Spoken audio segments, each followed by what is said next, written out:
कर्म ही तुमको दंड देता है, किसी व्यक्ति की बुद्धि में बैठकर या कोई घटना रूप या तुम्हारे शरीर में रोग रूप या परिस्थिति रूप तुम्हारा कर्म ही तुम्हें दंड देता है। विश्वास कर लो, कोई दूसरा त्रिभुवन में नहीं है जो तुमको कष्ट दे सके। इसलिए जो तुम्हारा देह है, जो घर है, जो स्त्री पुत्र आदि हैं, वृथा में इनमें अहम और मम बुद्धि करके अपना नाश मत करो। बहुत से परिवार तुमने छोड़ दिए हैं। योग वाशिष्ठ में प्रसंग आता है चूड़ाला जी का, और भी बड़े महापुरुषों का आता है। वो सरस्वती की उपासना करती थी रानी। जब उसके पति युद्ध में मारे गए राजा तो बहुत विकल हुई, तो अपनी प्रिय सखी सरस्वती जी का स्मरण किया, आकाश स्थित हो गई और उसने कहा मेरा सहयोग करो, मैं इस समय बहुत व्यथित हूं, मुझे ऐसा ज्ञान प्रदान करो जिससे मैं अपने पति के वियोग को सह सकूं। मुस्कुरा दिया सरस्वती जी ने और कहा तुम मुझे अपनी सखी कहती हो, फिर दुखी हो रही हो, कितने तुमने परिवार छोड़े तुम्हें पता है? बोले नहीं, मुझे तो यही लग रहा है मैं पहली बार जन्म लिया हूं, ये मेरा पति है ऐसा। आओ, तो उनका सूक्ष्म शरीर उनके साथ हो गया, स्थूल वहीं गिर गए। कितने जगह ले गई, ये देखो पूर्वजन्म के तुम्हारे अमुक अमुक नाती पोता परिवार, ये देखो यहां तुम पिता थी, यहां तुम पुत्र थे, इस घर में तुम अमुक थे, याद आ रहा है तुम्हें? तो सरस्वती जी ज्ञान देती जा, हाँ हाँ हाँ। अब इनका कोई परिचय तुमसे है नहीं, ऐसे उस जीव का तुमसे कोई परिचय नहीं है। वो कुछ समय के लिए केवल तुम्हारा पति, बहुत बड़ी ज्ञानी सिद्ध महापुरुष हुई, योग वाशिष्ठ में बड़ी विशुद्ध चर्चा ज्ञान की है। ज्ञान मोह का नाश करता है, उसका मोह नष्ट हो गया। ये जो हमें मिला हुआ परिवार है केवल भगवत प्राप्ति के लिए मिला हुआ है। गृहस्थ धर्म और विरक्त धर्म अलग अलग मर्यादा है। पत्नी पुत्र परिवार आदि की सेवा रूपी परम धर्म करके नाम जप करते हुए भगवत प्राप्ति करनी है। शरीरों में मोह नहीं करना है, आंतरिक बैठे हुए प्रभु से अपनापन करना है। यहां प्रभु से कोई मतलब नहीं, केवल शरीरों से प्यार किया जा रहा है, इसीलिए दुर्गति हो रही। वृथा में अपना नाश स्वयं मत करो। एक अहमता ममता ये जग में है दुखदाई, ये जब श्री जी की ओर लगे तो होत परम सुखदाई। इसलिए तात मात सुतदार देह में मति अरुझे मतिमंदा। अय मतिमंद, तू अभी समझ नहीं पा रहा, तेरे समय को केवल नष्ट किया जा रहा है। ना तेरी कोई पत्नी, ना कोई पुत्र है, ना कोई तेरा कोई सगा संबंधी है। एक केवल माया का नाटक है। एक ही सच्चिदानंद विराजमान शरीरों में है, जिसे तू जान नहीं पा रहा, और शरीरों का अलग अलग अहमता ममता से संबंध करके पुनरपि जननम पुनरपि मरणम की व्यवस्था कर रहा है। हे भाई, यदि गुरुदेव के चरणों की आराधना करो और उनके वचनों को मान लो तो तुम्हारे मोह का नाश हो जाएगा। और जहां मोह नष्ट हुआ तो आप जो लिखा हुआ वही आपको अनुभव में आएगा। श्रीपाद कह रहे हैं छित्वा दुर्जर श्रृंखलम, ये बहुत कठिन श्रृंखला है जिसको कोई काट पावे। जैसे कोई हथकड़ी और बेड़ियों से जकड़ा हो तो कदम नहीं मार सकता, ऐसे ही मोह की बेड़ियों से, अहमता की हथकड़ियों से ऐसा जकड़ा हुआ जीव है कि सत्संग सुन रहा है, समझ में भी कुछ कुछ आ रहा है, पर फिर वो इतना बंधन है कि वो निकल नहीं पा रहा। इसीलिए गोपीजनों से कहा कि जिन बेड़ियों को काट पाना बड़े बड़े योगियों के लिए कठिन है, तुम उन बेड़ियों को काट कर केवल हमसे प्रेम करती हो, मैं तुम्हारा ऋणी हूं। भगवान श्री कृष्ण चंद्र जी ने इसीलिए बड़े बड़े परमहंस गोपी चरण रज की वंदना करते हैं, क्योंकि कहीं कोई राग नहीं है, न पति से, न पुत्र से, न घर से, केवल श्री कृष्ण अनुराग, मुरारी पादार्पित चित्त वृत्ति। छित्वा दुर्जर श्रृंखलम, ये हथकड़ी बेड़ी कैसे कटेंगी? तो कह रहे हैं गुरु गिराते मोह मात्रोदितम। गिरा वाणी, गुरुदेव की वाणी के अनुसार चलने से ही मोह का नाश हो सकता है, और कोई उपाय नहीं। बंदो गुरुपद कंज कृपा सिंधु नर रूप हरि महामोह तम पुंज जासु वचन रवि कर निकर। महामोह रूपी अंधकार का नाश करने के लिए गुरुदेव के वचन सूर्य के समान है।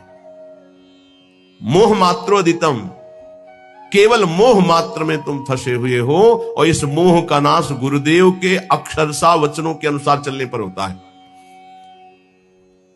इन दुर्जर बेड़ियों को काट करके भगवत प्राप्ति कर लो। ना हंता, तुम अपने नाश करने वाले मत बनो। अन्य योनियों में तुम कोई भी साधना नहीं कर सकते, कुछ भी अपना कल्याण नहीं कर सकते हो। हे भाई, यदि तुम्हें मृत्यु लोक में बहुत साम्राज्य सुख मिल जाए तो भी वो केवल एक स्वप्न है। मृत्यु होने पर सब छूट जाएगा, फिर अन्य योनियों में जाना पड़ेगा। इसलिए शीघ्रातिशीघ्र वृंदावन आ जाओ, सत्संग सुनो, बिहारी जी राधा वल्लभ जी के दर्शन करो, रजरानी में बैठकर कुछ नाम जप करो और प्रार्थना करो धाम से, धामी श्यामा श्याम से कि संसार के कार्य धर्म पूर्वक करते हुए आपका सदैव नाम जपते हुए जीवन की शाम हो जाए। बस मेरी जीवन की पूर्णता हो, आपके आज्ञानुसार कर्तव्य कर्म करते हुए, नाम जप करते हुए, आपका स्मरण करते हुए प्राण छूटे। बस चाहे जहां छूटेंगे प्राण आप भगवत प्राप्त होंगे। यदि नाम जप चल रहा है और धर्म पूर्वक आचरण है तो तुम संसार से विजयी हो जाओगे। ना कुरु मिथ्या देह गेहाद्यपेक्षाम मृतिमखिल पुमर्थ भ्रंशिकाम विद्धि मूर्धनि चल चल सुहृदद्यैवाभिमुखे न वज्रादपि च हृदि कठोरः श्रील वृंदावनस्य। ना कुरु, मत कर, गंदे काम मत कर। तुम्हारी बुद्धि ऐसी मलिन हो जाएगी कि न शास्त्र वचन सुनाई देंगे, न संतों के वचन तुम्हें सुनाई देंगे। सुनते हुए भी तुम उनका उपहास करोगे, उनकी बात नहीं मानोगे, ऐसी गंदी बुद्धि हो जाएगी। सच्ची मानिए, भगवान की कितनी विशुद्ध कृपा होती है जब मानव देह मिलता है। उसमें भी परम कृपा होती है जब सत्संग मिलता है। लेकिन मलिन आचरण होने के कारण हमारी इतनी गंदी बुद्धि है कि हम वहां कुछ लेने के लिए जो अवसर मिलता है, सतवचन, सतमार्ग, सद्भाव, उनको तो छोड़ते हैं और दोष दर्शन, उपहास, निंदा आदि करके अपना सर्वनाश कर देते। ना कुरु, मत कर, ऐसा मत कर। श्रीपाद कह रहे हैं मिथ्या देह गेहाद अपेक्षाम, इस शरीर के भोगों की अपेक्षा मत कर। ये कोई सुख नहीं है, चाहे जितना कोई भोग ले, तृप्ति आज तक नहीं हुई, वही नवीन आशा। मृतिमखिल पुमर्थ भ्रंशिकाम विद्धि मूर्धनि, ये तुम्हारे समस्त पुरुषार्थों का नाश करने वाले हैं। तुम्हारा शरीर, तुम्हारी भोग इच्छा, तुम्हारे भोग संबंध, ये सब तुम्हारा नाश करने वाले, तुम्हें समझ में नहीं आ रहा। मृत्यु तुम्हारे सिर पर खड़ी है। मृत्युमखिल पुमर्था भ्रंशिकाम विद्धि मूर्धनि, तुम्हारी बुद्धि को भ्रष्ट कर दिया इस मोह ने, संसार की सुख बुद्धि ने, और मृत्यु तुम्हारे सर पर खड़ी केवल समय का इंतजार कर रही। हे बंधो,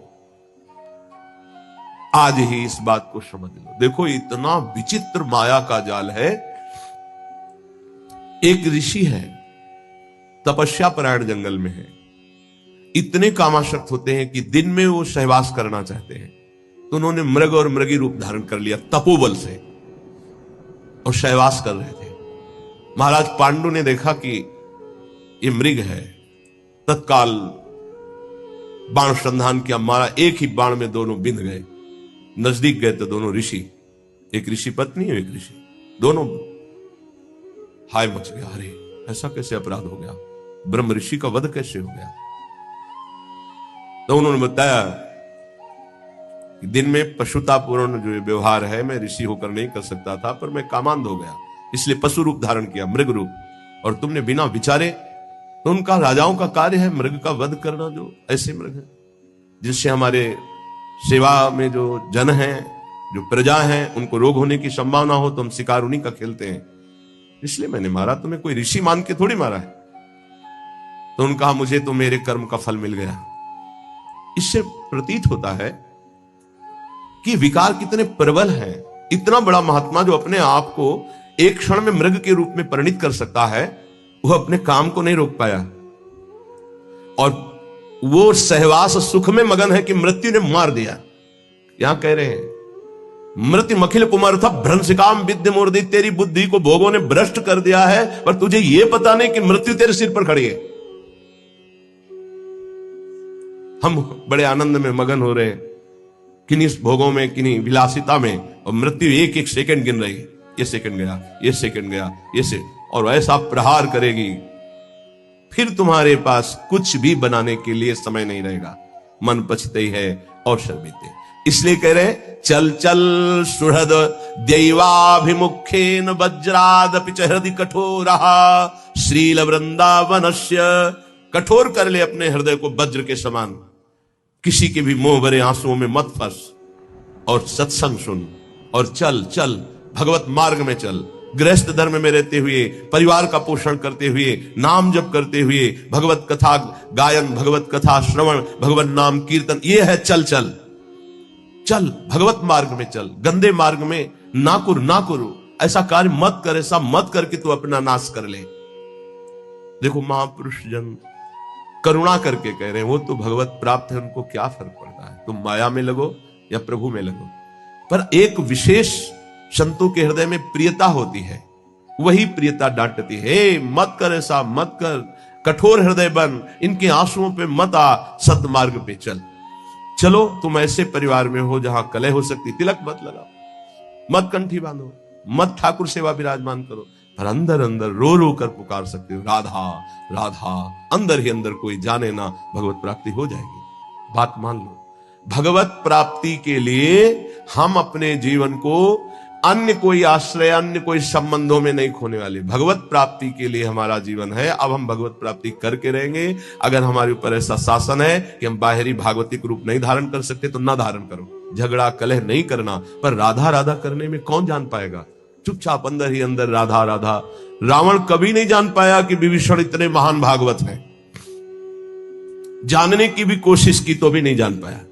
ऐसी चतुरता से भजन किया और पूरे भवन में लिखा हुआ था राम राम राम, राम नाम अंकित ग्रह शोभा। हनुमान जी महाराज ने यही देखकर अंदर प्रवेश किया कि लंका निश्चर निकर निवासा, यहां कहां सज्जन कर वासा, यहां साधु कैसे हो सकता है, क्योंकि साधु के ही मकान में भगवान नाम अंकित होते हैं, यहां साधु कैसे हो सकता है। राम राम।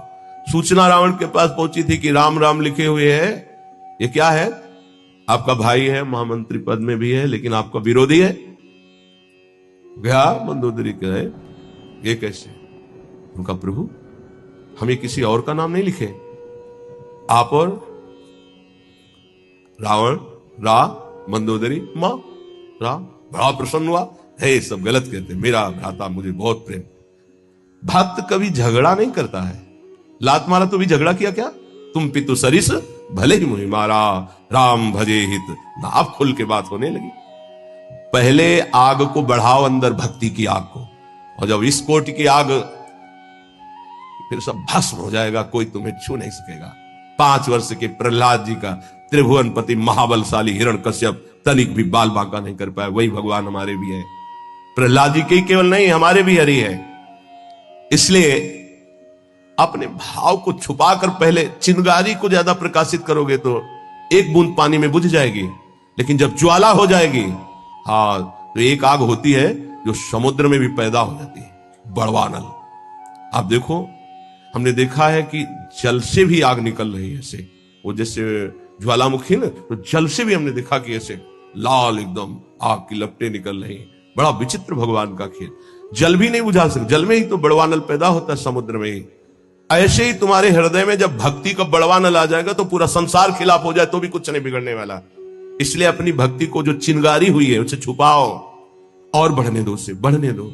बाहरी कुछ ऐसा मत करो, यदि विरोध हो रहा है अंदर ही अंदर इतना बढ़ा लो कि फिर ताल ठोक के मैदान पे आ जाओ। काम, क्रोध, लोभ, मोह, मद कोई भी परास्त नहीं कर सकता। फिर हरि हर समय तुम्हारे नेत्रों में बसे रहेंगे, पर हमें जीवन खोना नहीं है। श्रीपाद कह रहे हैं, हृदय कठोर रहा, कठोर हृदय बना लो। तुम्हें कोई गाली दे, अपमान करे, तिरस्कार करे, बिल्कुल अंदर हलचल मत पैदा होने दो। राधा राधा राधा राधा, निकल जाओगे। अद्यैव मूर्ख चल सर्वमिदं विहाय, वृंदावनाय सकलार्थ सुरद्रुमाय, श्री राधिका सुरतनाथ विशुद्ध भाव, शत्राय मैव कुरुकृत्य समाप्त्यपेक्षां। भाई ये सब तुम्हें अंत में छोड़ देंगे, तुम सबको छोड़ दोगे। ये बार बार इसीलिए समझा रहे, यही फंसे हैं, यही वो गांठ है जिससे हम निकल नहीं पा रहे। सुत बनिता जान स्वारथ रत, ना करुणे सभी ते, अंत ही तो ही तजेंगे पामर, तू न तजे अब ही ते, मन पछतई है अवसर बीते। आज तो राधा राधा बोलने लायक हो, ऐसे ऐसे रोग हैं, ऐसी समस्याएं हैं, ऐसी प्रतिकूलता है कि बोलने का अवसर नहीं मिलेगा। ध्यान रखना, पछताना ही हाथ लगेगा।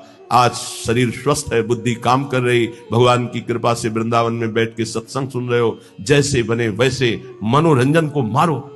मनोरंजन से ही बड़े भयानक भयानक पाप हो रहे हैं।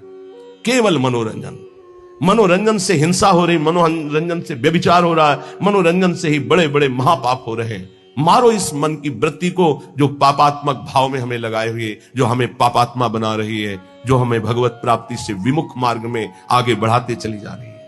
श्रीपाद कह रहे, अद्यैव मूर्ख चल सर्वमिदं विहाय। इसी क्षण से, अय मूर्ख, जिधर तू जा रहा है बहुत ही खतरनाक मार्ग है, भोगना पड़ेगा। ऐसी ऐसी परिस्थितियां जीवों की जब देखते हैं ना, तो कितना कष्ट पार है जीव, कितना कष्ट पार है।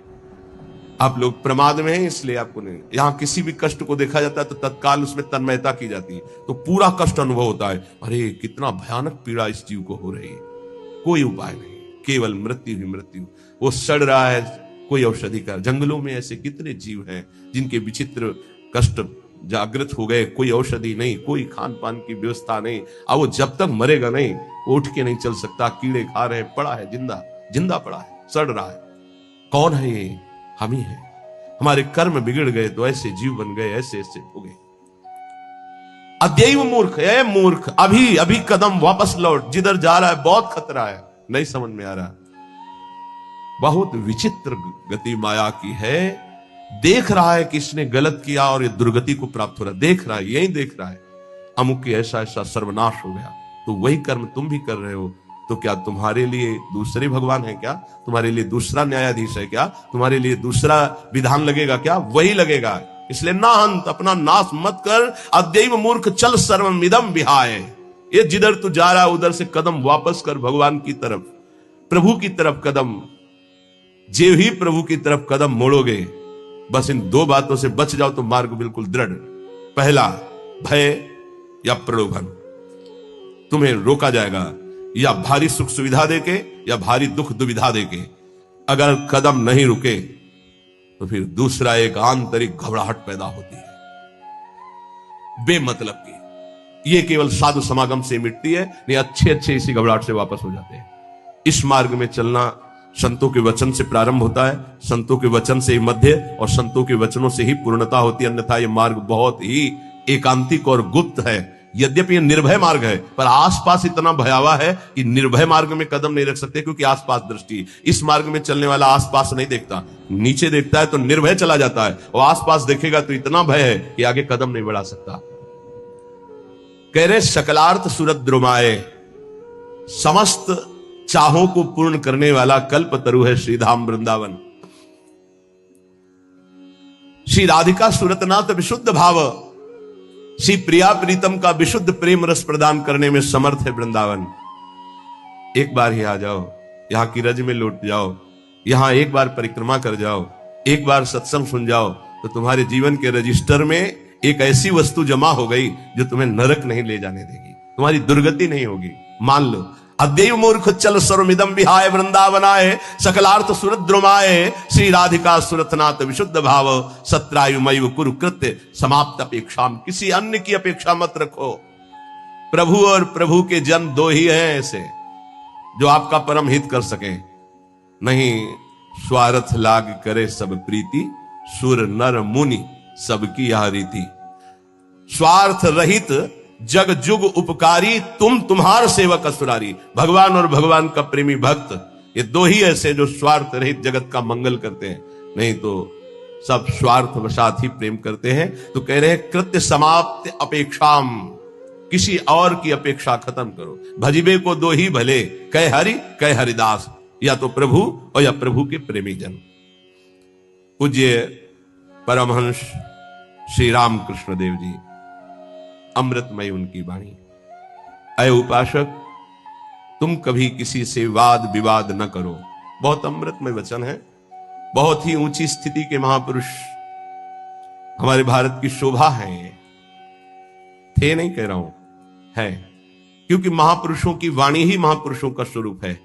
वाणी विराजमान है अर्थात महापुरुष विराजमान है। पूज्य श्री परमहंस शिरोमणि श्री रामकृष्ण देव जी। उपासक, वाद विवाद मत करो।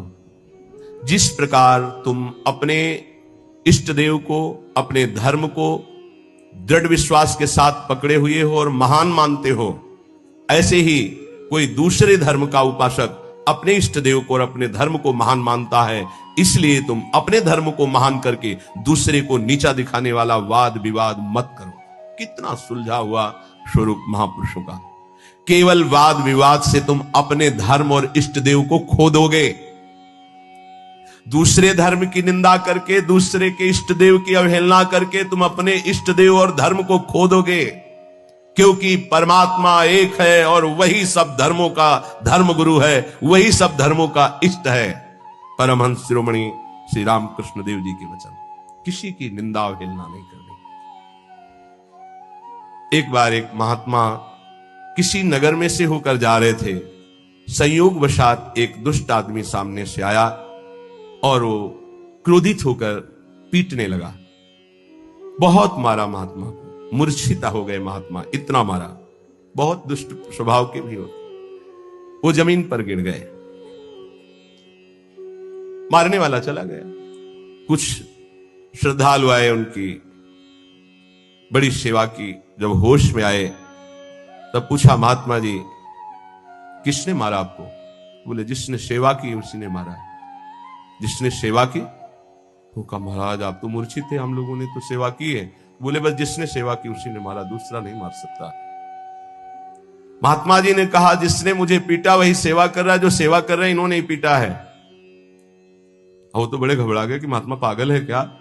तब उनके शिष्य ने जब सुना तो वो आए वहां दौड़कर।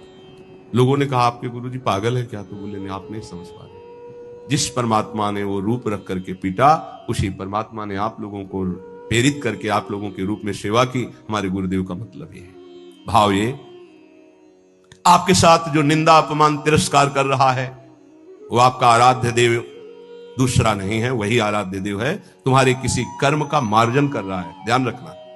अब आगे बिल्कुल सुलझी हुई एक एक बात है।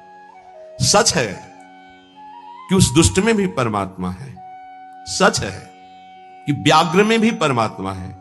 पर हम महात्मा को तो गले लगा सकते हैं, लेकिन व्याघ्र को, सिंह को गले नहीं लगा सकते। ऐसे ही हम मानते हैं कि दुष्ट में परमात्मा है, पर दुष्ट पुरुष में विद्यमान परमात्मा को केवल भाव द्वारा प्रणाम करके उससे संभाषण और संग कदापि उचित नहीं है। जैसे सर्प में भी परमात्मा है, सिंह में भी परमात्मा है, तो उसे गले नहीं लगा लेंगे। एक एक चेष्टा, एक एक वचन अमृत है। अगर ये धारण कर लोगे तो आपका भजन बचेगा और पचेगा और बढ़ेगा। एक किसान खेत में दिन भर पानी भरता रहा। जब सायंकाल हुआ तो उसमें पानी एक चुल्लू भी नहीं टिका। वो बहुत परेशान हो गया। मेड़ ज्यों की त्यों सब ठीक थी। फिर उसने देखा तो चूहों ने छेद कर रखा था जगह जगह, कई जगह मेड़ में। वो छेद से बाहर जा रहा था। उपासक समझे, पूरा जीवन साधना करते हो जाता है, लेकिन साधन संपत्ति एक चुल्लू भी नहीं बचती। किनकी? जिनके इंद्रिय रूपी चूहों ने छेद कर दिया है हृदय रूपी घर में। क्या? कभी ये भोग, कभी वो भोग, कभी वो भोग। जो अपनी इंद्रियों को भोगों के संयोग में मनोरंजन करते हैं और साधना भी करते हैं, तो पूरे जीवन की शाम हो जाती, पर उनके हृदय रूपी खेत में एक चुल्लू भी साधन नहीं बचता, सब छीण हो जाता है। रामकृष्ण देव परमहंस जी कह रहे हैं, जब उपासक इंद्रियों के बिलों को बंद कर देता है, फिर कीर्ति की इच्छा उसके अंदर जागृत होती है, तो ये मेड़ टूट जाना होता है। अगर मेड़ टूट गई तो भी बड़ी जल्दी धारा बाहर निकल जाएगी खेत से जल की। कीर्ति की चाह उत्पन्न होती कि मेरा यश हो जाए। गई जीवन की भजन संपत्ति कीर्ति की चाह में गई। कीर्ति भजन को छीण कर देती है। यदि आपके अंदर चाह नहीं हो, इष्ट के द्वारा कीर्ति होती, जैसे सेवक जी महाराज कह रहे हैं, जय जय श्री हरिवंश नाम गुण गाई है। उसके लिए कहा कि बिस्तरे सब जग विमल की रति साधु संगति। विमल की रति वो उसके भजन का नाश करने वाली नहीं होगी, क्योंकि इष्ट के द्वारा होती है। कीर्ति की चाह मानो उस किसान की मेड़ टूट जाना है, अर्थात उस साधक का बांध टूट जाना है साधना का। अब उसके आगे उपाधियां लगनी शुरू हो जाती हैं। ये बड़ा उपद्रव है, उपाधियां, सरकार, भगवान, अवतार, न जाने क्या क्या। ये बिल्कुल नहीं स्वीकार करना चाहिए, बिल्कुल स्वीकार नहीं। सरक जाओगे सरकार कहलाने से। बहुत माया विचित्र है, बहुत विचित्र, बहुत सावधान। ये महापुरुषों की बातें हैं। अब साधक की जहां कीर्ति रूपी मेड़ टूटी, बंधे घाव हो गया वहां से। ये बालू का बांध है। ईश्वर की जितनी आराधना चिंतन सब गया, वो अपनी कीर्ति का स्मरण करके वो भूलना शुरू हो गया। प्रभु का अहंकार जो मिटाना था वो फिर बढ़कर वैसे ही तैयार हो गया। इसीलिए जन्म भर उपासक को सावधान रहना चाहिए, ना इंद्रियों की विलासता और ना कीर्ति और ना किसी तरह की सिद्धि की वृत्ति। सिद्धि भी बहुत बाधक होती है, भगवत प्राप्ति में बहुत बाधक।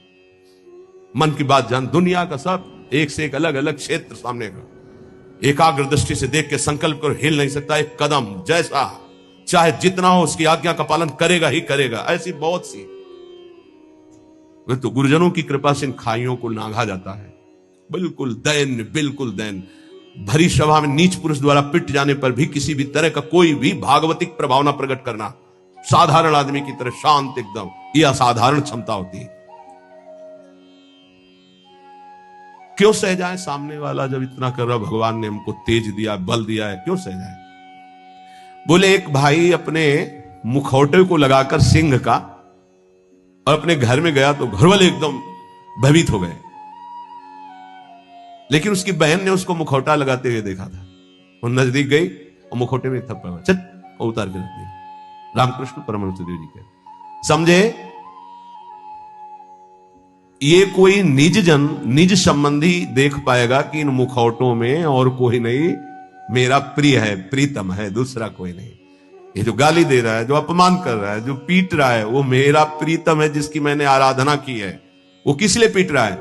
जैसे कुम्हार अपनी मटकी को पीट के देखता है, ठीक है, खरी है, कहीं से फूटी नहीं है, मजबूत है, इतना वार सह सकती है, तैयार हो। भगवान ऐसा लीला करते हैं, पक्का अपनी मटकी को बजवाते हैं, बड़े जोर से बजाते हैं। जैसे कुंभकार बाजार में मटकी रखता है, सिक्के से बजाता है, हाथ से बजा के दिखाता है, फिर कहता है इतने रुपए की है। ऐसे भगवान अपने भक्त को विश्व में दिखाते हैं, देखो कितना सहनशील है। मुखौटा कोई भी हो सकता है, ध्यान रखना, मुखौटा कोई भी हो सकता है, पहचानना आपको है। घर वाले भयभीत हो गए, लेकिन बहन भयभीत नहीं हुई, क्योंकि उसने देखा मेरा भाई मुखौटा लगा रहा सिंह का। ऐसे ही संबंधी जो भगवत संबंध, दास से सख्य, वात्सल्य, कांता, सहचरी, वो जान रहा है कि मेरा प्रीतम ये मुखौटा लगा के बदल के आया है और मुझे गाली दे रहा, मेरा अपमान कर रहा है। नहीं, मैं डरने वाला नहीं, मैं समझ गया मेरा प्रीतम है। कोई भी भय उसे स्पर्श नहीं कर सकता। एक दिन एक सरकारी आदमी पिस्तौल रखता था और बहुत विलंब से आया। पत्नी ने कहा तुम इतना विलंब से क्यों आए? रोज तो इतने समय आ जाते थे, इंतजार करते हो इतना समय। उसका समय हो जाता है। कैसे हो जाता है? बोले ऐसे हो जाता है। पिस्तौल निकाली, गोली भरी और उसकी कनपट्टी में लगाई। तो ये सब दूसरों को धमकियां दिया करो। बोले असली गोली है, पिस्तौल है, तुझे भय नहीं लग रहा? बोले बिल्कुल पाई भर नहीं लग रहा। क्यों नहीं लग रहा? तुम मेरे प्रीतम हो, ऐसा कर ही नहीं सकते। ऐसे ही भक्त, वो संपूर्ण चर जगत में अपने प्रीतम को सर्वान वस्तुतया निरीक्ष परम स्वाराध्य बुद्धिर्मम, तो भयभीत नहीं होता। शरीर को पूरा होना है तो उसी क्षण होना है, जैसे होना है, जिस विधान से होना है, मेरे प्रीतम उसी विधान का प्रयोग करेंगे, पर होंगे मेरे प्रीतम। सर्वस्व हरण करने वालों में मैं मृत्यु हूं, भगवान श्री कृष्ण कहते हैं। अब हमारे पास और कौन रह गया? मृत्यु रूप में भी तो प्रीतम ही आएंगे, और कौन आएगा? इसलिए जो सर्वत्र मुखौटे से हट करके दर्शन करता है, ये मुखौटे किनके हैं? बनावटी है। इनमें जो है वो है कौन? मेरा प्यारा, सर्वान वस्तुतया। क्रूरा पापिनो, जो क्रूर हैं, पापी हैं, वो मुखौटा केवल ऐसा है, अंदर उनके परमात्मा बैठा है। हमें मुखौटा नहीं देखना, हमें अंदर। रामकृष्ण परमहंस देव जी की वाणी, वो कह रहे हैं उस उपासक को कभी भय नहीं होता, कभी घबराहट नहीं होती, कभी डर नहीं होता, कभी अशांति नहीं होती, कभी दुख नहीं होता, जो सर्वत्र मुखौटे से अलग देखता है। इन मुखौटे से अंदर एकमात्र परमात्मा, कोई स्त्री का मुखौटा, कोई पुरुष का, कोई महात्मा का, कोई दुरात्मा का, कोई मूर्ख का, कोई विद्वान का, पर है अंदर एक ही परम तत्व। पानी और बुलबुला कोई अलग चीज नहीं है। बुलबुला पानी में ही उठता है, पानी में ही तैरता है और पानी में ही फूट कर पानी बन जाता है। ठीक ऐसे ही परमात्मा में ही जीवात्मा प्रकट होता है। परमात्मा में ही रहता है और परमात्मा में ही लीन हो जाता है। जीवात्मा कोई अलग चीज नहीं। जैसे पानी का बुलबुला पानी से ही प्रकट हुआ, पानी में ही रहता है, पानी में ही फूटकर पानी बन जाता है। ऐसे ही कोई स्वतंत्र नहीं है, उसी परमात्मा में विराजमान। अगर इतना जान लो तो तुम परमात्मा स्वरूप ही हो, ये परमहंस जी कह रहे। देखो, रेलगाड़ी का इंजन वेग के साथ चलकर ठिकाने पर अकेला नहीं पहुंचता है, बल्कि लाखों लोगों को पहुंचाने की सामर्थ्य रखता है। जोड़ते जाओ, बैठते जाओ, इंजन में बड़ी पावर है। बोले ऐसे ही आचार्य इंजन है और अनुयायी जन आचार्य के डिब्बे हैं। कितने जन बैठ करके परम पद में, निकुंज में पहुंचते हैं। कभी भी ये नहीं सोचना चाहिए कि इतने लोगों का उद्धार कैसे हो जाएगा, इतने लोगों का कल्याण कैसे हो जाएगा, बहुत लोग जुड़े, कैसे कल्याण। तो बोले ईश्वरीय शक्ति इंजन है और वो संत, वो गुरुजन डिब्बे के समान है। कनेक्शन इंजन से है तो इंजन में 2-4 लोग बैठते होंगे, लेकिन डिब्बे में 70, 80, 90, 100 ज्यादा भी बैठ जाते होंगे। जनरल में तो ज्यादा ही बैठ जाते, कुछ बैठे, कुछ खड़े, कुछ पूरा सब, और सब वहीं पहुंचेंगे जहां इंजन पहुंचेगा। बिना टिकट के होंगे तो 2-4 थप्पड़ लगेंगे, थोड़ा टैक्स लग जाएगा, पहुंचेंगे वहीं। नहीं, बीच में अगर हो गया तो फिर उतारे भी जा सकते, उपद्रव होने पर, टिकट ना होने पर, पैसा ना होने पर उतार। इसलिए राधा राधा पैसा इकट्ठा कर लो, परम धन राधा नाम आधार। अगर जल्दी जल्दी में टिकट नहीं खरीद पाए हो तो थोड़ा ज्यादा लगेगा, पर राधा राधा राधा राधा पहुंच वहीं जाओगे। बात हमारी मान लेना। टिकट क्या है? निकुंज की जो मंत्र है, आचार्य संबंध है, आचार्य शरणागत, ये टिकट है। और जनरल में क्या है? राधा राधा राधा राधा राधा राधा, जैसे सब जप रहे हैं, बैठ सब गए हैं गाड़ी में, बीच में तुम्हारी चेकिंग भी होगी। बोले जल्दी में खरीद तो नहीं पाए, लेकिन एक राधा नाम की कीमत में पूरा त्रिभुवन बिक जाएगा।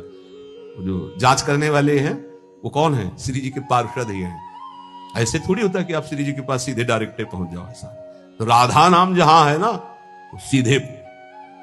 और जिनको सौभाग्य से कहीं ये जो निकुंज के गुप्त मंत्र मिल गए हैं, तो दुर्भाग्य है कि उनके अंदर ठसक ना आवे, नहीं तो पास हो चुका है निकुंज का, पास मिल चुका है। मानो सच्ची मानिएगा। सौभाग्य दुर्भाग्य में आप बदल रहे हैं कि आप मंत्र का चिंतन नहीं कर रहे हो, विषय चिंतन कर रहे हैं। रेलगाड़ी के इंजन में उतने लोग पार नहीं हुए जितने डिब्बे में बैठकर वहां पहुंच जाते हैं। अर्थात आचार्य और आचार्य परंपरा, आचार्य के तो विशेष विशेष कुछ पार्षद हुए, लेकिन आचार्य परंपरा में लाखों ऐसे महापुरुष हो गए कि करोड़ों को श्री जी के पास पहुंचा दिया, श्री जी में तन्मय करा दिया। राजहंस कभी पानी, वो दूध पीकर पानी को छोड़ देता, राजहंस। ऐसे ही जो उपासक है, जो संत है, जो भगवत प्रेमी महात्मा है, तो माया और ब्रह्म दोनों मिले हुए हैं एक में। वो केवल ब्रह्म, केवल परमात्मा तत्व को और जल को जैसे छोड़ देता है, दूध पी के जल को छोड़ देता है, ऐसे वो माया के विकारों को छोड़कर परमात्मा स्वरूप में स्थित हो जाता है। दैवी संपदा का महान सुख उसके हृदय में जागृत हो जाता है, जो माया के विकारों पर मुक्ति प्राप्त कर लेता है। कोई भी विकार उसके ऊपर प्रभाव नहीं डालता। हाथी को खुला छोड़ दे तो मनमानी आचरण करके वृक्षों को उखाड़ता है, तोड़ फोड़ शुरू कर देता है। लेकिन जब महावत अंकुश पर अंकुश प्रहार करता है तो घुटने के बल हाथी हो जाता है। ऐसे ही ये मन मत वाला हाथी है, जिसने इसको स्वच्छंद छोड़ दिया, ये सब तोड़ फोड़ कर देगा, धर्म विरुद्ध आचरण करेगा। महावत है उपासक, हाथी है मन और अंकुश है ज्ञान। प्रहार पे प्रहार करके उसके घुटने के बल, अर्थात मन को अधीन कर लिया, तब वो शांत चित्त परमात्ममय हो जाता है। मन ही भगवान का स्वरूप बन जाता है। इंद्रियाणाम मनश्चास्मि, पर पहले अंकुश की मार देनी पड़ेगी, छोड़ना नहीं। इसको छोड़ दिया तो तोड़ फोड़ मचा देगा। मत वाला ये हाथी है मन, किसी के अंकुश से, केवल ज्ञानांकुश, जो नाम मंत्र मिला खूब जपो, इसी से मानो तुम्हारे अंकुश की धार तीक्ष्ण होगी, इसी से तुम्हारा मन बस में होगा, दूसरा कोई उपाय नहीं। कल एक साधक प्रश्न कर रहे थे एकांतिक में, मैं जानता हूं ये नहीं करना चाहिए, फिर भी करता हूं, क्यों? दो बातें। पहली बात, तुम्हें आध्यात्मिक सामर्थ्य खो चुकी है, जान करके भी तुम उसको रोक नहीं सकते क्योंकि बलहीन हो। और दूसरी बात, तुम्हारी सुख बुद्धि उसमें है। जरूर ये कहते हो मुंह से कि नहीं करना चाहिए, पर अंदर है कि इसमें सुख है। इन दो बातों के कारण तुम भ्रष्ट होते रहते हो।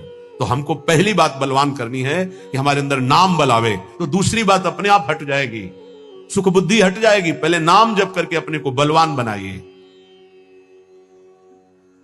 समस्त विकारों को नष्ट करने का मैं तुम्हें एक सरल उपाय बताता हूं। रामकृष्ण परमहंस देव जी, तालियां बजाकर जब नाम कीर्तन जोर जोर से किया जाता है तो जैसे वृक्षों में बैठे हुए पक्षी उड़ जाते हैं, ऐसे हृदय के काम क्रोध आदि नष्ट हो जाते हैं। रामकृष्ण परमहंस देव तालियां बजाकर राधा राधा राधा राधा राधा, किसी संगीत की और ज्ञान वृत्ति ना हो तो अपने पास परम संगीत है तालियां, तालियां बजाकर। तो कह रहे हैं कि जैसे वृक्षों में बैठे हुए पक्षी तालियां उड़ जाते हैं, ऐसे हृदय में बैठे हुए काम क्रोध भाग जाते हैं जब नाम कीर्तन। जब किसी को भी काम आदि वेदना हो तब नाम कीर्तन करके देखना, तो नाम कीर्तन होने ही नहीं देगा काम। देख लेना, उस समय अगर उपदेश भी किया जाए तो तुम्हें अच्छा नहीं लगेगा। कामी समझी में हरि कथा ऊसर बीज बय फल, और अगर आप शुरू कर दिए तो वो टिकेगा नहीं, भाग जाएगा पक्का। बहुत सुंदर उपाय महापुरुषों के हैं। उपासक की उपासना परिपक्व कब मानी जाती है? जब अपने आराध्य देव का नाम लेते ही रोमांच हो जाए और आनंद अश्रु बहने लगे, तब समझना चाहिए कि हमारी उपासना परिपक्व हो रही है। उपास्य देव का नाम लेते ही आंखों में जल आने लगे, अब उसकी उपासना रंग ला रही। राधा कहते आंसू भर जाएं। एक लकड़हारा जंगल की लकड़ी बेच बेचकर बड़े कष्टपूर्वक अपना जीवन यापन कर रहा था। अकस्मात उस मार्ग से एक सन्यासी जी आ रहे थे।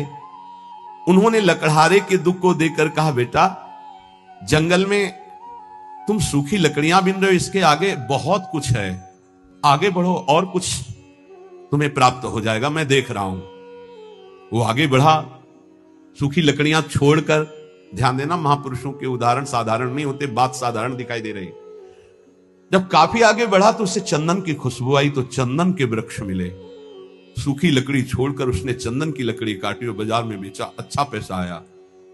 फिर शब्द उसके कान में गूंजा कि बेटा और आगे बढ़ो। तो उसने सोचा और आगे अब क्या मिलेगा, तो आगे बढ़ा, क्योंकि उस संत के वचन सत्य सच्चिदानंद से युक्त थे। तो जंगल में उसे एक खान मिली तांबे की। अब तो तांबा बेच करके बहुत, फिर आवाज सुनाई दी और आगे बढ़ो, तो और आगे बढ़ा तो उसे चांदी की खान मिल गई। अब तो बहुत बड़ा धनी हो गया। फिर आवाज आई और आगे बढ़ो, तो आगे बढ़ा तो स्वर्ण की खान मिल गई। बोला आप तो बस यही पूर्णता हो, स्वर्ण ही स्वर्ण। फिर आवाज आई और आगे बढ़ो, तो उसे हीरे की खान मिल गई। अब एक हीरा जीवन भर लकड़ी बेचने वाला लकड़ी बेचता तो उसकी बराबरी नहीं, ऐसे हीरे की खान मिल गई। भावार्थ और अंदर उसका रहस्यार्थ, ये मानो भोगों में फंसा हुआ है। आगे बढ़, आगे बढ़।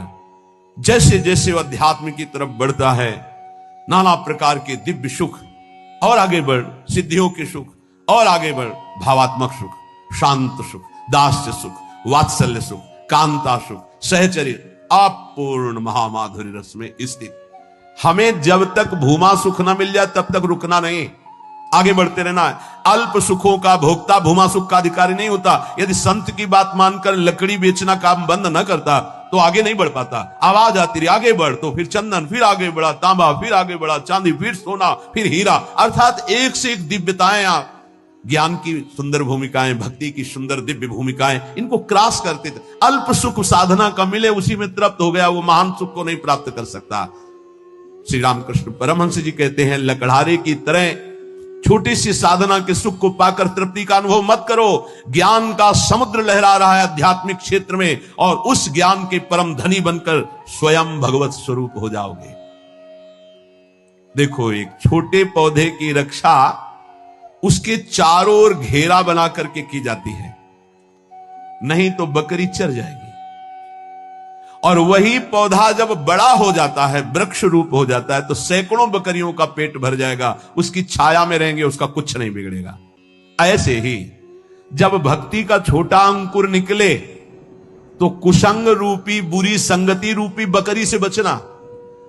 बकरी का चरा हुआ छोटा पौधा किनगा बहुत ही मुश्किल देता है, क्योंकि डंठल भर रह जाता है, वैसे चुन लेती है। अर्थात यदि बुरी संगति हो जाए नए भगत को तो पूरी भक्ति को ही वो नाश कर देगा, पूरा का पूरा नाश कर देगा। तो आप देख लो, आंखों के सामने दिखाई देता है। जब तुम्हारे हृदय में भक्ति, तो साधु संगत रूपी बाढ़ के अंतर्गत रहना। साधु संगत करे अनुदिन राति, अर्थात संतों के वचनों में केवल रहना, बस दूसरे की बातें मत सुनना, नहीं तो वो बकरी है, चर जाएंगी, किनगा भी नहीं निकलेगा दोबारा भक्ति का। ऐसे कितने उदाहरण जीवन में देखे हैं कि बड़े भाव से चलना चाहते थे, लेकिन भारी कुसंग हो गया, नष्ट हो गए, भारी कुसंग। जब वही भक्ति वृक्ष रूप हो जाएगी तो हजारों लोग नीचे आनंदित होकर विश्राम करेंगे, कुछ फर्क नहीं पड़ता, फिर निंदकों का कोई प्रभाव नहीं पड़ता। पर पहले भक्ति को वृक्ष रूप बढ़ने दो। ये कुवासना में लिप्त भोगी पुरुष, संसारी पुरुषों का संग जहर है। अगर इनका संग हुआ तो भक्ति का पौधा नष्ट हो जाएगा, ध्यान रखना। ये दुर्जन भेजे जाएंगे तुम्हारे पास, दुर्जन जो भक्ति को नष्ट करने वाले हैं, पर तुम इनका संग मत करना तो तुम्हारी भक्ति वृक्ष रूप हो जाएगी। बहुत जोर से प्रभाव पड़ता है दुर्जनों का। भगवान का भरोसा और विघ्न अपने आप नष्ट हो जाते, पर बड़े भयानक प्रलोभन, बड़े भयावह दृश्य संसार के ऐसे उपस्थित होते। तो कह रहे हैं कि ये तुम्हारे पास भेजे जाएंगे, भगवान से प्रेरित होकर भेजे जाएंगे, वो भेजेंगे। अब क्या भूमिका है, अब क्या भूमिका है? देखो, पत्थर चाहे सैकड़ों वर्ष पानी में पड़ा रहे, पर उसमें अग्नि उत्पादक शक्ति नष्ट नहीं होती। घर्षण करोगे पत्थर को तो अग्नि प्रकट कर देगा। ऐसे ही भक्त जब अपने हृदय में भगवत चिंतन की रगड़ करता है तो अनंत जन्मों से हम विषय रूपी पानी में पड़े रहे, लेकिन हमारे अंदर दिव्य शक्ति है, हम उसे जागृत कर सकते हैं। रामकृष्ण परमहंस जी कह रहे हैं, तुम जितना नाम स्मरण करोगे तो तुम्हारे हृदय में घर्षण शक्ति से एक आध्यात्मिक बल प्रकट होगा। जैसे कई बार सत्संग में का अगर ध्यान दिया हो, दो लकड़ियों के घर्षण से जैसे अग्नि प्रकट हो जाती है, ऐसे ही जवान और नाम के घर्षण से आध्यात्मिक शक्ति प्रकट होती है। राधा राधा राधा राधा राधा। जैसे सैकड़ों वर्ष पत्थर जल में पड़ा रहे तो इसका मतलब नहीं कि उसके घर्षण से चिंगारी नहीं होगी। ऐसे ही सैकड़ों जन्मों से मैं विषयों में पड़ा रहा हूं, इसका मतलब यह नहीं कि मेरे अंदर आध्यात्मिक शक्ति उत्पन्न करने की सामर्थ्य नहीं रह गई। मैं भगवान का अंश हूं, आज जागूंगा तो आज मैं परमात्मा प्राप्त हो जाऊंगा। आज हम में वो सामर्थ्य है, हम अपनी सामर्थ्य को जागृत करें। कैसे? नाम जी है जपी जागहि जोगी। नाम जप करके हम जगते हैं, हम अपनी शक्ति को जागृत करते। नाम, ईश्वर का नाम जितना तुम जपोगे उतना ही हृदय प्रफुल्लित होकर महान पावर से युक्त हो जाएगा।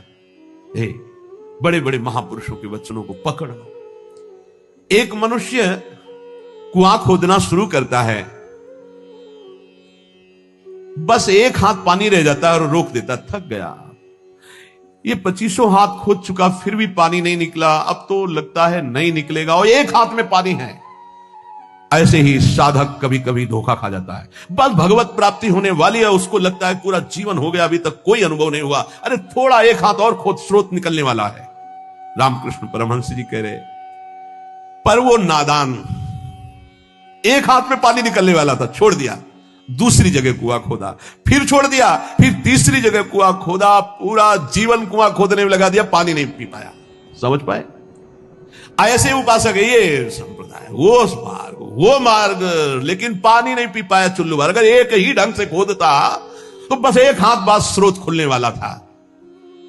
एक गुरु, एक ग्रंथ, एक पंथ, एक मंत्र, एक संत, एक कंत, सांगो पांग उपासना पकड़ लो, निकल जाए। हमने देखा कि जो इधर उधर भटकने वाले वो जीवन भर भटकते रहते हैं, क्योंकि तलवार की धार पर चलने के लिए जो हिम्मत चाहिए वो गुरु बदलने से नहीं आती, वो चलने से आती है।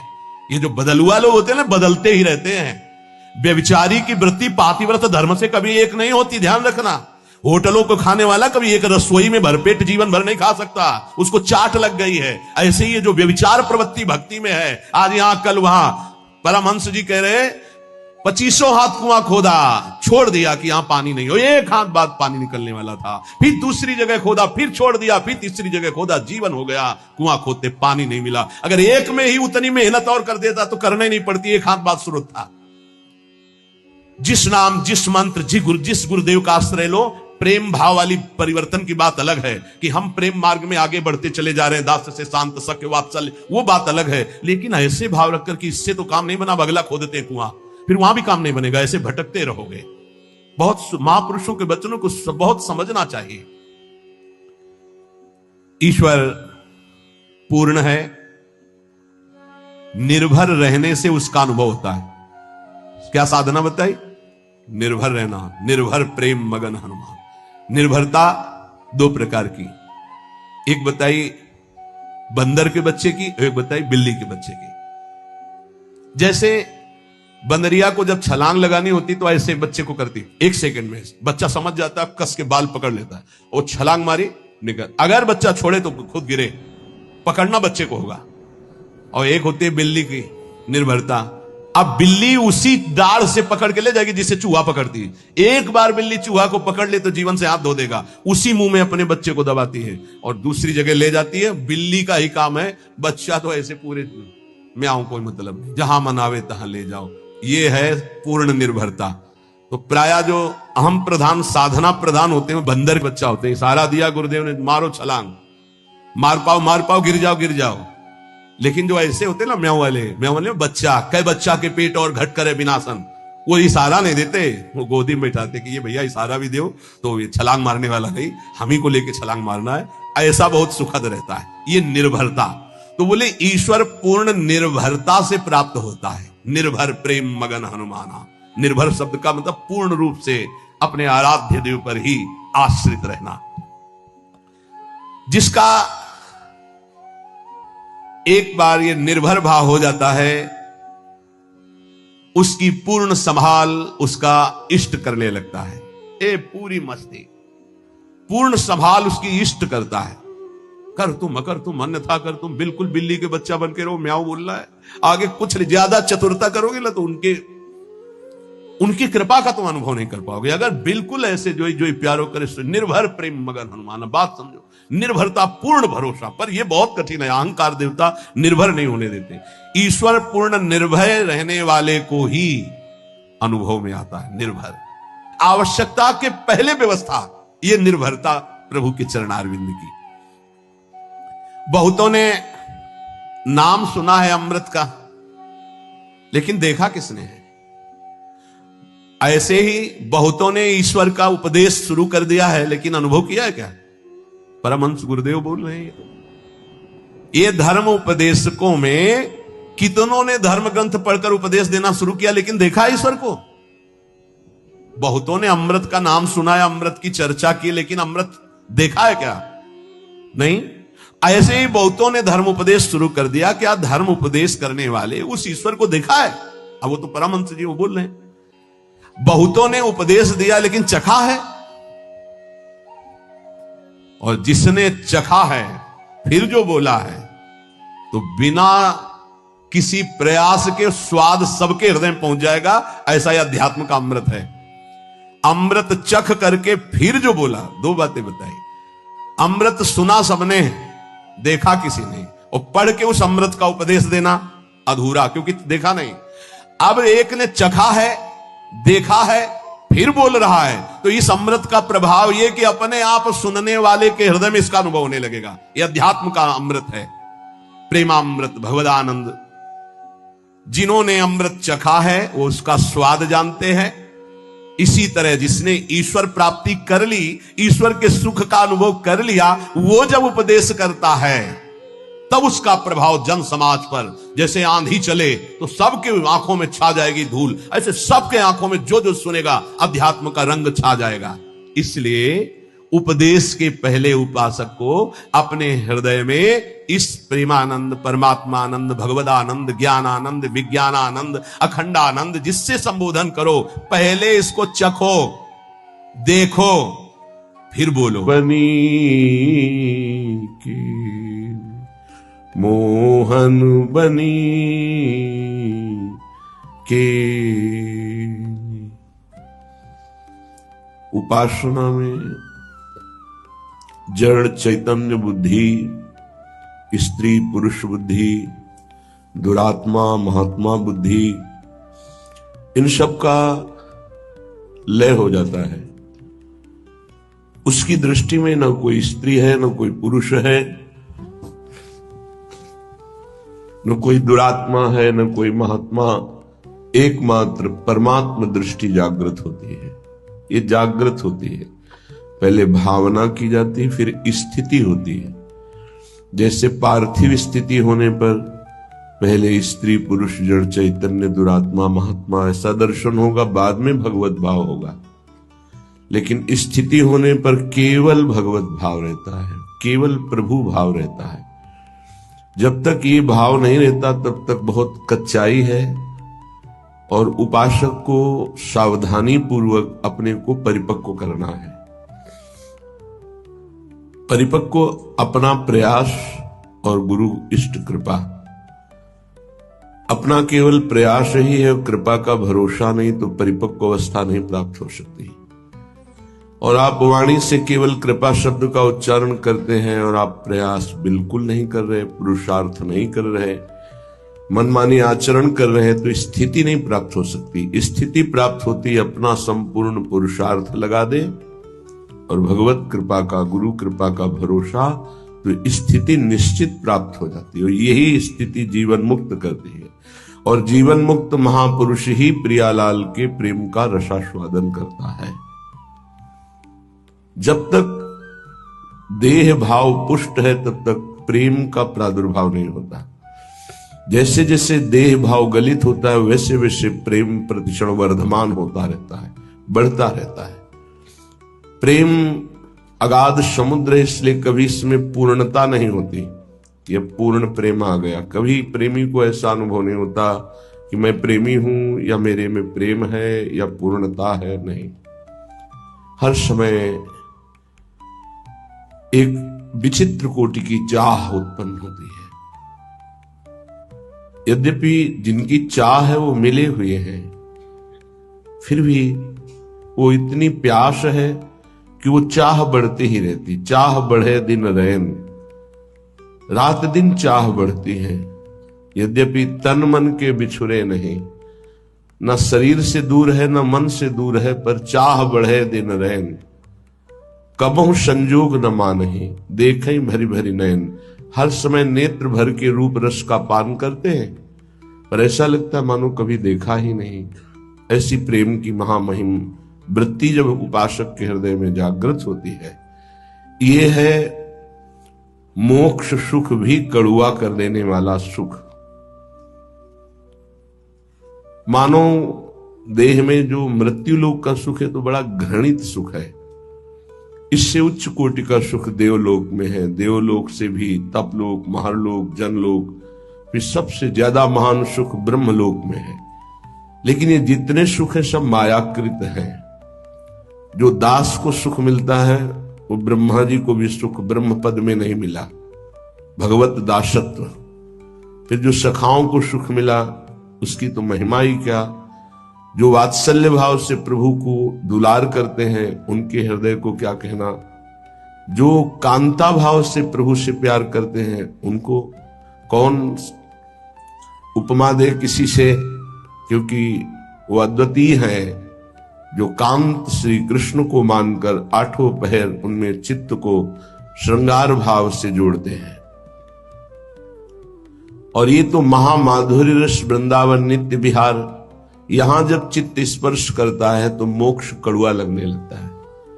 मोक्ष सुख भी थुत्कीकृत हो जाता है। जिसे कड़ुआ हम स्वीकार नहीं कर सकते, थूक देते हैं। ऐसा श्रीपाद प्रबोधानंद जी ने कई बार वर्णन किया। और महाप्रभु हरिवंश चंद्र जो भी कहते हैं विभेम कैवल्यता, ये तो भयावह है मोक्ष पद, भय लगता है इससे। श्री रूप जी ने कहा कि ये तो पिशाचिनी है। जब तक ये भुक्ति मुक्ति पिशाचिनी लगी रहेगी तब तक प्रेम नहीं प्रकट होता है। भोगों को भोगने की इच्छा रूपी पिशाचिनी या मुक्त हो जाने की पिशाचिनी। ऐसा महापुरुषों ने जब प्रिया प्रीतम के प्रेम रंग रस का रसास्वादन किया तो मोक्ष मुक्ति पिशाचिनी लगने लगी, भयावह लगने लगी, कड़वी लगने लगी, थुत्की कृत्य हो गई। फिर और कौन सा सुख बचा।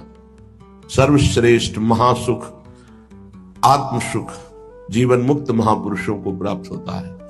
लेकिन प्रेम सुख के आगे ये सब सुख फीके हो जाते हैं। इन्हीं बिलोकत अति अनुरागा, बरबस ब्रह्म सुख ही मन त्यागा।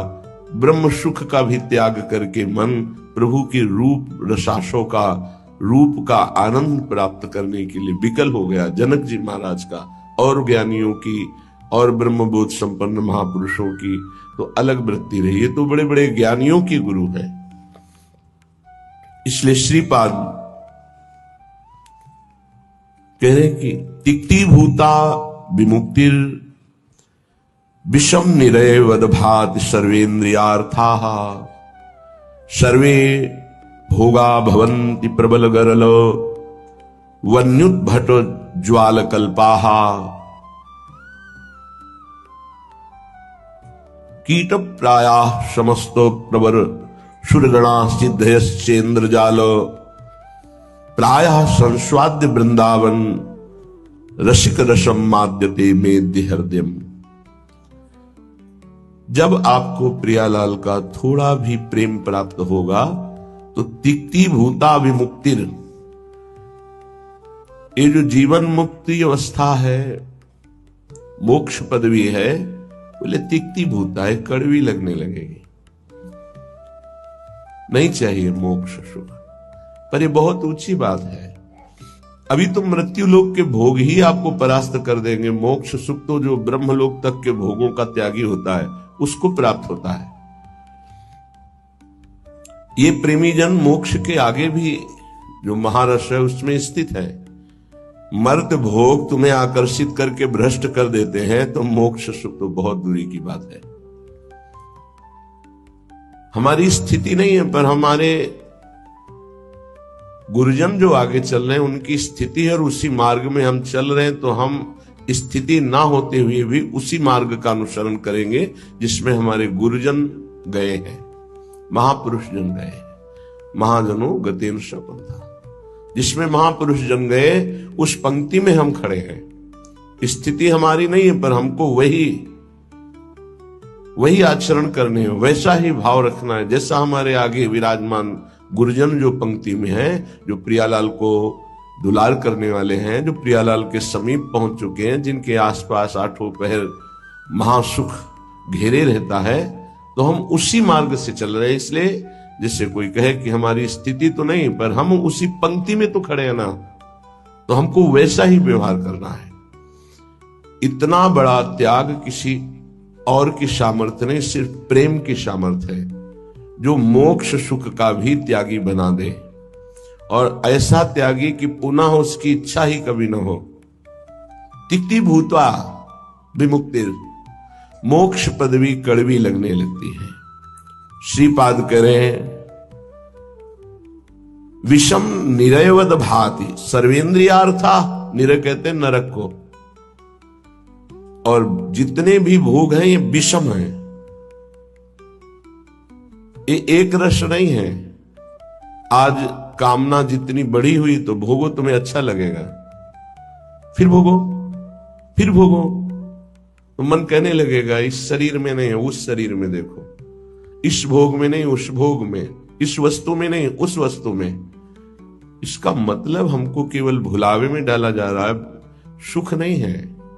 लिखा विषम निरय वदभात सर्वेन्द्रियार्थाः। इंद्रियों के जितने भी भोग हैं ये सब नरक प्रदान करने वाले हैं, इनमें किंचन मात्र सुख नहीं है। श्री कृष्ण चंद्र जी ने गीता जी में कहा दुख योनयः, अर्थात केवल ये दुख प्रकट करते हैं। पक्की बात है, सच्ची बात है। अज्ञान के कारण आपको ऐसा लगता है कि इंद्रियों के भोग भोग कर मैं सुखी हो रहा हूं, लेकिन सत्य विषय यह है कि जब उनको भोगो तो अंदर से आता है कि जो मैं चिंतन में सुख प्राप्त कर रहा था वो तो है ही नहीं। बड़े बड़े भोगियों को घृणा होने लगती है, पर वो घृणा दूसरी तरह की होती है, वैराग्य नहीं होता। उस शरीर से नहीं, दूसरे शरीर में, उस शरीर से नहीं, तीसरे शरीर में, ऐसे वो भटकता है। और जो विवेकी होता है वो संपूर्ण भोगों से नरकवत अपना पिंड छुड़ा लेता है। इन भोगों के भोगने में तुम्हारा चिंतन प्रधान है और कुछ नहीं। ध्यायतो विषयान पुंसास संगस देशुपजायते। यदि तुम विषय चिंतन न करो तो किसी विषय में सुख नहीं है। तुम्हारा जब एकांत में चिंतन बनता है तब वो तुम्हें चिंतन के कारण सुखानुभूति होती है, ना कि उस विषय में सुख है। जैसे एक कुत्ता सूखी हड्डी लेकर एकांत में भागता है कि मेरे सुख को कोई छीन न ले, और जब चबाता है तो उसी की गलफरों से रक्त स्राव होकर हड्डी में दिखाई देता है। उसको लगता है इसमें रस है, इसमें पावर है, कुछ नहीं। ऐसे ही अज्ञानी पुरुष के द्वारा समस्त भोगों के भोगने का जो चिंतन है, वही चिंतन उससे सुखानुभूति कराता है, न कि भोगों में। नहीं तो भगवान की आज्ञा मानो, अनन्यस चिंतयन्तो माम, केवल भगवत चिंतन हो, फिर हमको परिणाम बताओ कौन सा भोग तुम्हें सुख प्रदान करता है। घृणा हो जाएगी। ये भगवत प्राप्त महात्मा कह रहे हैं, इनके वचनों को मानना चाहिए, अनुभव में नहीं उतरना चाहिए। ऐसा दलदल है भोगों का कि आज तक कोई अनुभव करके नहीं निकला है। जब निकला है तो रो के असंतुष्ट होकर के ही छोड़ा है। कभी कोई ऐसे भोग नहीं छोड़ पाया कि बहुत भोगा, हमें तृप्ति हो गई, अब मैं जा रहा हूं भगवान की शरण में। ऐसा कभी नहीं हुआ, एक भी नहीं हुआ। चाहे जितना बड़ा सम्राट हो, चाहे जितना भोग बाहुल्यता हो, रोया, पश्चाताप किया और असंतुष्ट होकर, अतृप्त होकर त्यागा। वही बात आज है आपके हृदय में कि आप अतृप्त हैं भोगों से, असंतुष्ट हैं, तो अनुभव के लिए मत जाइए। गुरुजनों की, महापुरुषों की बात मान लीजिए और उसका चिंतन छोड़ दीजिए। बस खास बात है, तुम्हारे को अगर कोई परेशान करता है तो तुम्हारा चिंतन परेशान करता है। अंदर से ठीक बैठकर देख लीजिए। बड़े भाग्यशाली उपासक है जिन्होंने अपने चिंतन को बचाने की चेष्टा की। कोई भी क्रिया तब होती है जब चिंतन होता है। ये बहुत सिद्धांत है, भगवान के वचन है। ध्यायतो विषयान पुंसास संगस तेषुपजायते। जब हम किसी विषय का ध्यान करते हैं, चिंतन करते हैं, मनन करते हैं, तो